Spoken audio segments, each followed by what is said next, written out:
എല്ലാവർക്കും നമസ്കാരം. നമ്മുടെ പുതിയൊരു വീഡിയോയിലേക്ക് എല്ലാവർക്കും സ്വാഗതം. നമ്മൾ ഇന്ന് ഡിസ്കസ് ചെയ്യാൻ പോകുന്നത് ഹീമോഗ്ലോബിൻ എസ്റ്റിമേഷൻ ആണ്. എല്ലാവരും ലാബുകളിൽ ചെന്ന് ചോദിക്കുന്ന സാധാരണ ചോദ്യമാണ് രക്തത്തിന്റെ അളവ് നോക്കണം അല്ലെങ്കിൽ HB ടെസ്റ്റ് ചെയ്യണമെന്ന്. അപ്പൊ എന്താണ് HB അല്ലെങ്കിൽ ഹീമോഗ്ലോബിൻ എന്ന് നമുക്ക് ഈ വീഡിയോയിൽ കാണാം. ഒരു ഹീമോഗ്ലോബിൻ മോളിക്യൂളിനെ മെയിൻ ആയിട്ട് നമുക്ക് രണ്ടായിട്ട് ഡിവൈഡ് ചെയ്യാം. ഹീം പാർട്ടുണ്ട്, ഗ്ലോബിൻ പാർട്ടുണ്ട്. ഹീം പാർട്ട് എന്ന് പറയുന്നത് ഒരു അയൺ കണ്ടെയ്നിങ് പിഗ്മെന്റ് പോർഷൻ ആണ് ഹീം എന്ന് പറയുന്നത്. ഗ്ലോബിൻ എന്ന് പറയുന്നത് പ്രോട്ടീൻ. ഇനി നമുക്ക് ലാബുകളിലെ ഹീമോഗ്ലോബിൻ എങ്ങനെയാണ് നമ്മൾ ടെസ്റ്റ് ചെയ്യുന്നത്?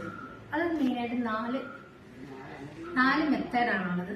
ഒന്ന് ഫിസിക്കൽ മെത്തേഡ്, രണ്ട് നമുക്ക് കെമിക്കൽ മെത്തേഡ്, മൂന്നാമത്തെ നമ്മുടെ ഗ്യാസോമെട്രിക് മെത്തേഡ്, നാലാമത്തെ നമ്മുടെ കളറിമെട്രിക് മെത്തേഡ്.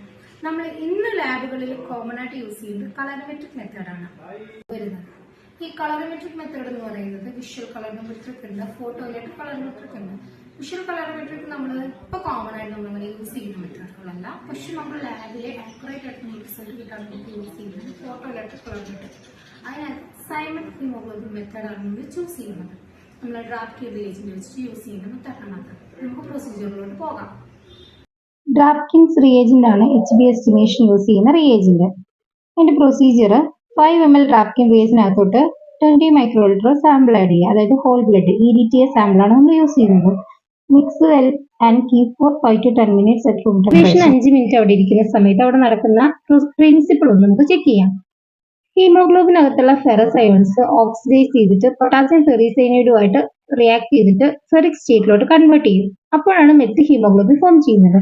ഈ മെത്ത് ഹീമോഗ്ലോബിൻ പൊട്ടാസ്യം സയനൈഡിലെ സയനൈഡ് അയോൺസുമായിട്ട് റിയാക്ട് ചെയ്തിട്ട് സൈമന്റ് ഹീമോഗ്ലോബിൻ ഫോം ചെയ്യുന്നു. ഈ സൈമന്റ് ഹീമോഗ്ലോബിൻ ആണ് നമ്മൾ റീഡ് ചെയ്യുന്നത്, മെഷർമെന്റ് എടുക്കുന്നത്.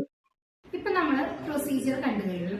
ഇനി നമ്മളിപ്പോ കിട്ടിയ വാല്യൂ, ഇപ്പൊ നമ്മളിപ്പോ കിട്ടിയത് സെമി അനലൈസറിലായതുകൊണ്ടാണ് നമുക്ക് ഡയറക്റ്റ് നമുക്ക് കാൽക്കുലേഷൻ കഴിഞ്ഞിട്ടുള്ള വാല്യൂ കിട്ടിയത്. കളറിമെട്രിയിലാണ് നമ്മളിത് ചെയ്യുന്നതെന്നുണ്ടെങ്കിൽ നമുക്ക് കിട്ടുന്ന വാല്യൂ നമ്മളൊരു ചെറിയ കാൽക്കുലേഷൻ ഉണ്ട്, കാൽക്കുലേഷൻ നമ്മൾ കാണിക്കാം. ആ കാൽക്കുലേഷനിലൂടെയാണ് നമ്മൾ വാല്യൂ കൊടുക്കുന്നത്.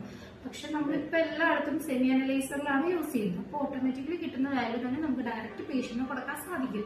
ഡ്രാഫ്റ്റിംഗ്സ് റിയേജന്റിലെ കണ്ടന്റ് എന്ന് പറയുന്നത് sodium bicarbonate, potassium ferricyanide, potassium cyanide, ഇത്രയാണ് ഡ്രാഫ്റ്റിംഗ്സ് റിയേജന്റ്. അതുകൊണ്ട് തന്നെ ഇതൊരു ചെറിയ രീതിയിൽ ഒരു പോയിസണസ് റിയേജന്റും കൂടിയാണ്.